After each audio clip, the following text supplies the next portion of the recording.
The Nightbeat starts right now. Deployments are starting. Soldiers in Texas boarding flights to help NATO amid the war in Ukraine. How they will help a larger European operation coming up. And a minor accident leading to a big problem. A San Antonio police officer arrested after investigators say he tried to ditch some evidence. And a father now facing charges in the death of his own child. And as we look into child abuse cases, you're going to meet a hospital team that's keeping children safe. But first, we begin with the arrest of a San Antonio police officer. Police say that what started as a minor accident turned into something a lot bigger. Yeah, Officer Nesta Reed is accused of theft, tampering with evidence, and obstruction of a highway. Investigators say Reed hit a barrier early Saturday morning and caused minimal damage to his patrol unit. But instead of telling his supervisor, police say he tried to hide the evidence near some railroad tracks on Indiana Street just east of downtown. Officers say he took the license plates off of the police unit and removed the city-issued laptop from that vehicle before leaving it on the tracks. Reed is a 5-year veteran with the police department. He is being suspended without pay as the investigation continues. And now new developments in a deadly case of child abuse. Hondo police arresting 23-year-old Carlos Padron in connection with the death of his 1-month-old baby.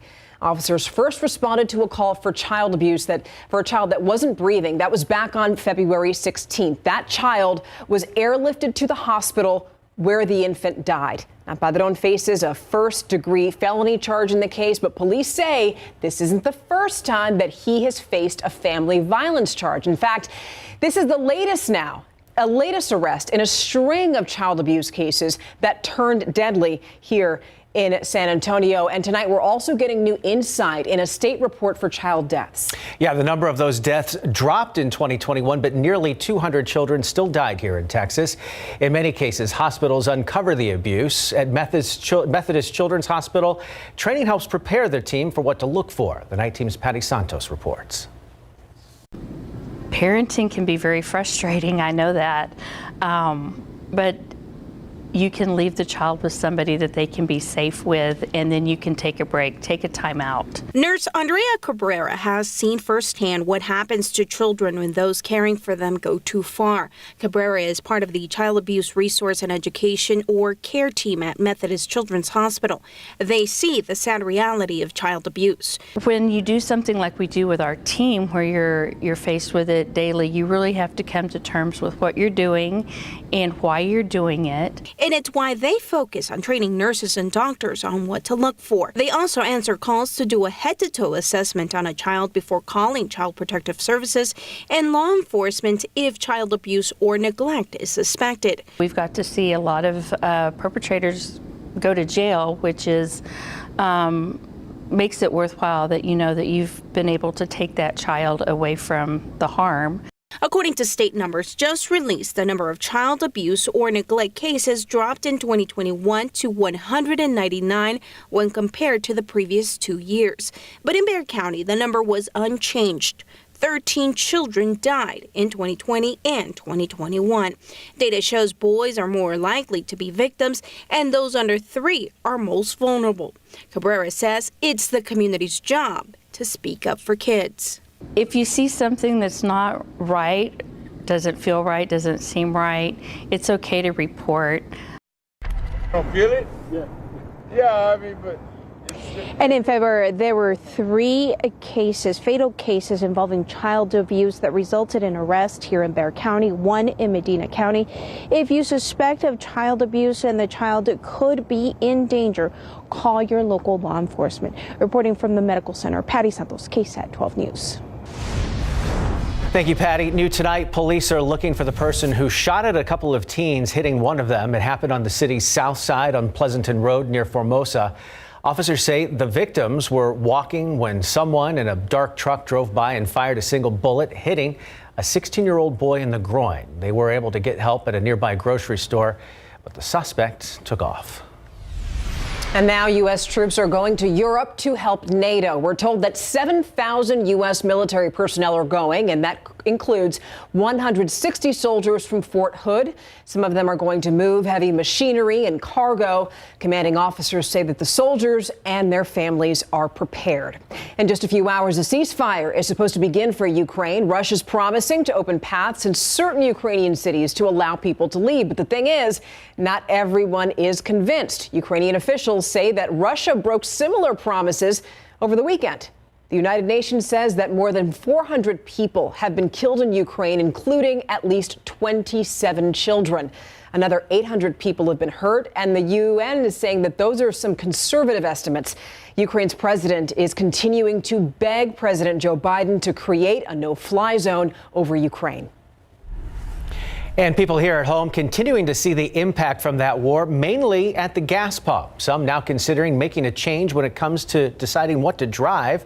We saw prices as high as $3.79 a gallon today and $3.89. Just days after the invasion in Ukraine, AAA tracked the average price for a gallon of regular, which was $3.14 here in San Antonio. On Friday, that rose to $3.45, and tonight it stands at $3.61, according to AAA. We spoke with several people about what they're experiencing. It's hard with everybody. I have 2 kids that go to school.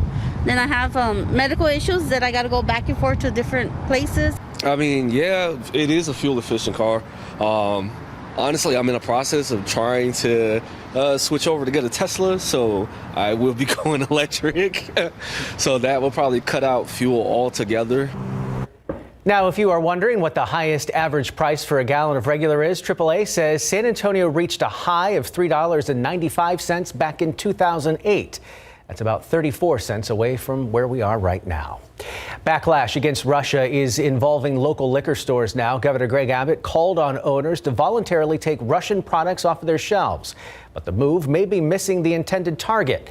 When it comes to vodka, few alcohol brands are actually imported from Russia and sold here in the U.S. In fact, many of the top-selling vodka brands with Russian origins are now distilled in other countries. Smirnoff is one example. It's owned by a British spirits company and is manufactured in Illinois. Stolichnaya vodka is another example. It's actually made in Latvia. Meanwhile, some bar owners are also removing Moscow mules from the menu and replacing them with Kyiv mules to show their solidarity with the people of Ukraine. And now for a look at some of the other big headlines. A drive-by shooting outside of a high school in Iowa. We know one person was killed, 2 others were hurt. This happened near Des Moines. Police say that they detained potential suspects, but they haven't yet established a motive. However, the school superintendent says that school shootings have become way too common, and he's asking U.S. lawmakers to create, quote, real change to gun laws. Now here at home, an update on the review of a noise ordinance for San Antonio. The city is partnering with a consultant to see how it can improve that measure. Don Pitts with Sound Music Cities worked with Austin on its noise issue, and he helped music venues there redirect sound away from the homes. Right now, San Antonio's ordinance really depends on enforcement, but leaders here admit that police just cannot respond to every single call. So we're going to see how this new partnership turns out.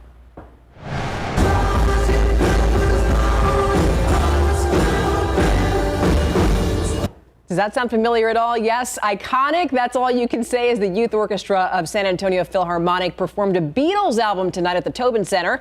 The audience heard songs from the album Sgt. Pepper's Lonely Hearts Club Band. The orchestra performed with the sons of Tejano legend Emilio Navaira. And that's a look at your Nightbeat Newsflash. It was definitely colder out there today than what we were dealing with over the weekend, all thanks to a cold front. But we're just getting this temperature roller coaster started. Take a look at today's temperatures in the afternoon, 56 degrees, but we're going down that roller coaster tomorrow, 50 for the high, and back up it by Wednesday and Thursday. It'll actually be fairly nice. We'll be in the 60s and 70s, but you guessed it, another strong cold front moving through, so that by Friday we'll be in the 40s, and we're even talking about a light freeze likely Saturday and Sunday mornings. But what about rain? Can we get any of that good stuff? I'll have a look ahead coming up in just a bit. Thank you, Sarah. Meanwhile, the countdown continues. It might not feel like it outside, but we are now 24 days away from Fiesta. And right now on KSAT.com, we have a full list of all the events organizers have lined up. You can take a look by scanning the QR code right there on your screen. Some of those events will be broadcast right here on KSAT and streamed on our website. We also have information on how to take part in the 2022 Porch Parade celebration. This is your chance to decorate your house, your business, or school and submit photos of your creative displays to KSAT.com. The last day to enter is March 16th. Still ahead on the Nightbeat, it's a helicopter dedicated to saving lives in South Texas. Tonight, we take a look inside the operation for San Antonio AirLife and the medical team on board. Also tonight marks 1 year since this man disappeared. Have you seen Jacob Dubois? Now, the reward that you could get, we're going to talk about that. It's up next on the Nightbeat.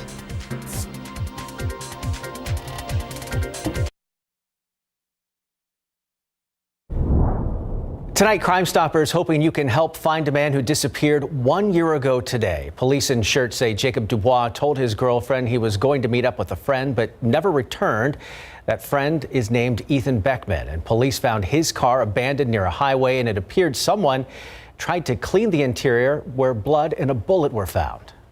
The case is still very active. It does kind of ebb and flow a little bit, and we're at the point now we've got a lot of active information coming in, and we're just following up on it as we can. Beckman is facing a charge of tampering with evidence and is set to appear in court next month. If you know where Jacob Dubois is, call Guadalupe County Crime Stoppers. Their number on your screen, 877-403-TIPS. There is a reward for up to $10,000. Also new tonight, they are heroes in the sky. San Antonio AirLife has provided life-saving care from up above for about 30 years now, but the pandemic has changed its operations. The night team's Lee Waldman takes us up on the helipad where crews are ready for whatever comes their way. Looking inside, you wouldn't know it, but this is one of the larger helicopters in San Antonio AirLife's fleet. It was not made for me. No, but you get used to it. The Airbus UC-145 is special. When it's foggy or overcast, there are only 2 aircraft south of Austin to service the entire, basically, south end of the state. So is the crew that flies in it. And we can do just about anything in the back of this helicopter that you could do in an ER or an ICU. Michael Wynn and David Renteria man the back of the unit, the medical side. I've been a huge Superman fan my entire life, and flying and saving people, I was like, oh, how can I do that? 10 years Renteria has been a nurse, the last 7 as a flight nurse. He still remembers his first takeoff. We did what needed to be done, got an IV right away, got him on the monitor, got him on our stretcher, got him here, another 4-minute flight back, and it was just an amazing feeling. Adrian Mansfield is the pilot. We are trained to not think about that too much, because depending on what's going on outside the helicopter, you have to make the same decision. It shouldn't make any difference who or what is in the back. It's hard to say what an average day is. Things can change from 1 hour to the next. We're always ready for any call that does come about, and we're always motivated, and whenever they need us. And wherever. Between their 4 bases, this one at University Hospital, Kerrville, Pleasanton, and Uvalde, their pilots, nurses, and medics cover 22 counties, stretching as far as the border. Access to healthcare, especially for rural communities, has been really necessary during this whole pandemic. We're used to seeing AirLife at traumatic scenes, but 80% of flights are transferring a patient who needs more critical care. There have been a lot more people that needed to be transferred to larger facilities and into cities. So it's been a busy couple of years. Lee Waldman, KSAT 12 News. And you just see it right there, how small the inside of those helicopters are. So obviously, COVID safety is a challenge. Crews are pretty cautious about PPE protocols, and they also disinfect the helicopter in between calls. Take a live look outside with live cam on this Monday, the first day of spring break for many here in the area. Certainly didn't feel like it. No. Big changes overnight. 51 degrees. Big changes. I kind of feel bad for those who are on spring break this week because they've got a little bit of winter weather in the middle of spring break. It is cold out there, and it was cold out there today. I'm going to show you the almanac for today, the highs and the lows, but a bit misleading. So the high temperature today was 71. but that happened shortly after midnight before the front moved through. After that, we spent most of the day in the 40s, topping off in the afternoon, though, at 56 degrees. And we have had quite the wind all day long, too. Now, winds are still fairly breezy from the northeast at about 15 miles per hour, but nowhere near where they were earlier in the day, gusts of up to 40 miles per hour. We're going to continue to see breezy conditions into your Tuesday as well. But instead of wind gusts of up to 40 miles per hour, it's more going to be wind gusts up to 20 miles per hour tomorrow. All right, so half of Bexar County and half of the viewing area saw sunshine today. But as you can see, that clearing line has started to disappear as we're seeing clouds start to work their way back up into the hill country and out to the west. It's chilly at 51 right now in San Antonio, colder at Bernie Stage Airfield and in Kerrville where it's in the 40s, 55 in Pleasanton, and a wider view here, still seeing some clear skies out near Del Rio where it's 54. Del Rio actually got up into the 70s today in Weather Watcher's backyard out there. But again, these clouds are going to be moving in, and by the start of the morning tomorrow, we're going to have overcast skies and even some areas of sprinkles. In fact, around San Antonio, sprinkles are the most likely form of precipitation. Very, very light, not amounting to much, maybe a few hundredths of an inch of rain tomorrow during the morning hours. But as you can see, slightly more substantial rain possible out east toward Hallettsville and toward the Houston area early tomorrow morning. But by noon, it's really just going to be cloudy. Those sprinkles will be well east of San Antonio, and we're going to start to see skies clear from west to east tomorrow afternoon. But that clearing line will not make it as far east as it did today. So it's going to stay cloudy and gray tomorrow. We'll struggle to get out of the 40s tomorrow, likely topping off only near 50 degrees around San Antonio, and up toward New Braunfels, 49 is the forecast high.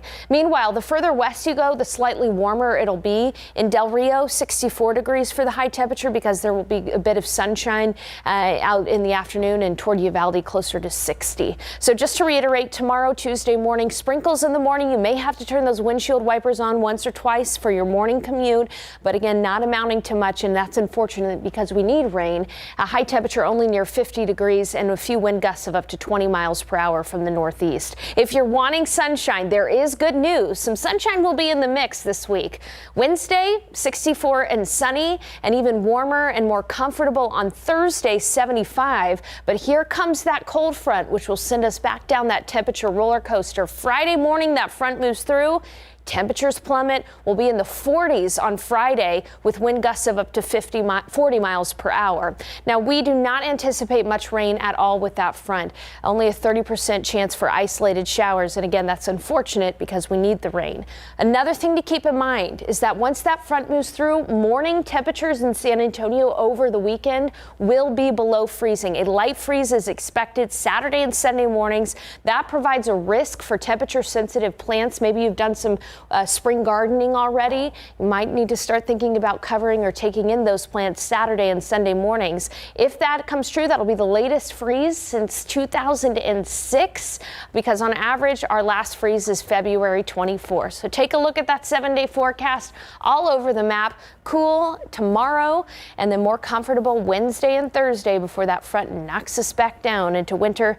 At least we'll see afternoon temperatures back in the 60s Saturday and Sunday after those morning freeze, but we do lose an hour of sleep as a reminder. Tim and Stephanie. Hold on for the roller coaster ride. Thank you, Sarah. This is true. I mean, we're talking about spring there, and I noticed that you were extra peppy when you came in for two reasons. I mean, two birds with one stone. The Spurs won. Yes. And Pop tied his record. He sure did, and tied the record for the all-time winningest coach in NBA history. Could break it at any moment the rest of this week. When we come back here, how did this play out against the Lakers, who are without LeBron tonight because of a late scratch? We'll tell you why. And are the Aggies reviving their rivalry football game with, of course, you know who? We've got the answer when we come back.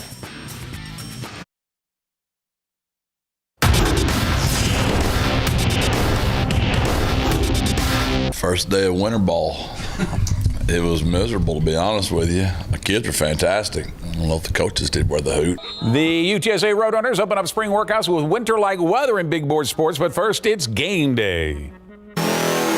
Keldon Johnson, the Spurs, hosting the Lakers without LeBron James, who is out due to a sore left knee. So a great chance to help head coach Greg Popovich finally tie Don Nelson on the all-time wins list. And the Spurs get off to a great start. Doug McDermott gets a wide-open look in the corner for the three. He gets a friendly bounce, but Spurs up by 16-11. Romeo Langford drives inside for the one-handed jam. Spurs go up by 6. And then DeJounte Murray finds Joshua Primo for a triple with 4 seconds left in the quarter. San Antonio leads 31-22 after 1. Murray keeps things rolling in the second quarter, getting the floater to fall, counted and one. The Spurs still lead at halftime, 62-56. Fast forward to the fourth quarter. Game now tied at 97. Murray pushing the pace, gets a step, finishes with the left hand for a 2-point lead. Murray with a game-high 26 points, 10 rebounds, and 8 assists. That kickstarts an 11-2 run off the steal from Trey Jones. Josh Richardson hits a 3 in transition. 18 points for Richardson in his first start with the Spurs, and San Antonio hangs on to make a history for Coach Pop. 117-110 is a final 1,335 career victories, now tied at the top, the all-time leaderboard with Don Nelson.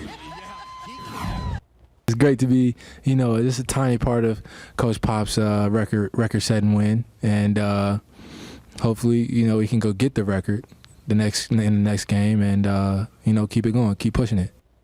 All right, next game will be against Toronto. That's coming up on Wednesday. Well, I tell you what. Football coverage powered by Davis Law Firm. Right now, the Cowboys are $20 million over the salary cap, and by converting some of Dak Prescott's money into a signing bonus, it will help free up some cash. Cowboys can save more money if they release star wide receiver Amari Cooper, who is scheduled to make $20 million this season and cost $22 million against the cap, where if he's released by only $6 million then. But when you consider the Cowboys gave up a first-round draft pick in 2018 to the Raiders, that doesn't seem very wise. They can also release DeMarcus Lawrence, and together the pair could save the Cowboys a combined $30 million against the cap. Will the Aggies renew their rivalry with the Longhorns on the football field? Find out next. The UTSA Roadrunners kicked off spring workouts today with Jeff Traylor in his third season as head coach, but spring was a bit of a stretch today since high winds and cold temperatures greeted the Roadrunners in their first workout on campus at UTSA. The big question and the good problem to have is, can the Roadrunners top what they were able to do in Traylor's second season last year, score a school record 12 wins and take the Conference USA title for the first time in school history? The only thing the Roadrunners were able to do is win their first bowl game, but they were still able to make their second in school history and the 12-1 regular season record. Look who's back on campus today, former running back Sincere McCormick, who is visiting his teammates after completing his competition at the NFL Combine in Indianapolis. For quarterback Frank Harris, he's about to start his last season in college football. This is my last time, being the first time, so kind of bittersweet, and gotta just cherish those moments. Last year's team. This is a brand new team, so we gotta go out there, prove ourselves once again. I just wanted to come back and be a part of with these guys, and be a part of the last season, to be a part of Conference USA before I make the big move. And ultimately, I want to come back and still try to work on my degree and try to finish up. So those are kind of things that I took into consideration. But ultimately, I made that decision on my own, and I'm very confident in that decision and happy to be back. And great to have him back. And it doesn't get any easier for the Roadrunners as they progress. Just look at who they open against in the 2022 season. Houston, Army, the University of Texas, and Austin, beginning on September the 3rd. What a day for the San Antonio A&M Club. For the first time since construction began back on February of 2020 in the middle of the COVID-19 pandemic, today they remodeled the Aggie Park, was unveiled to packed house. It features a brand new and much larger banquet hall. Today, the Aggie faithful also gathered to hear from Athletic Director Ross Bjork. With Texas and OU moving to the SEC, what are the odds the Aggies renew their rivalry with the Longhorns on the football field? Lots of dynamics right now with SEC expansion, and right now 2025 is when Texas and Oklahoma will enter the SEC, and the goal for us is we want to play them, right? Before, hey, we had our own identity, we were in the SEC. Well, now that you're in the SEC, you have to embrace that, and so, hey, let's play them, let's schedule it. Don't know if we'll play them every year. Those scheduling models and the formats of, is it a single division, is it a pod, permanent opponents, those things are still being worked out, but we're ready to embrace it, and let's get it on. That is great to hear. Now, he made reference to the fact they're moving in 2025. Most people think they'll pay the penalty, both teams, OU and Texas, and enter a lot sooner than 2025. Bring the rivalry back. Yeah, well, everybody wants it. Come on. Absolutely. Thank you, Greg. And we'll be right back after this. Gray and chilly tomorrow with some morning sprinkles. We'll warm up Wednesday and Thursday with some sunshine, but another front arrives Friday. That'll knock our temperatures down into the 40s with morning freezes Saturday and Sunday, but we'll have sunshine on the weekend, so at least there's that. Yeah, something to look forward to. Thank you. Well, that does it for the Night Beat. Don't forget that Good Morning San Antonio starts at 4:30. Good night.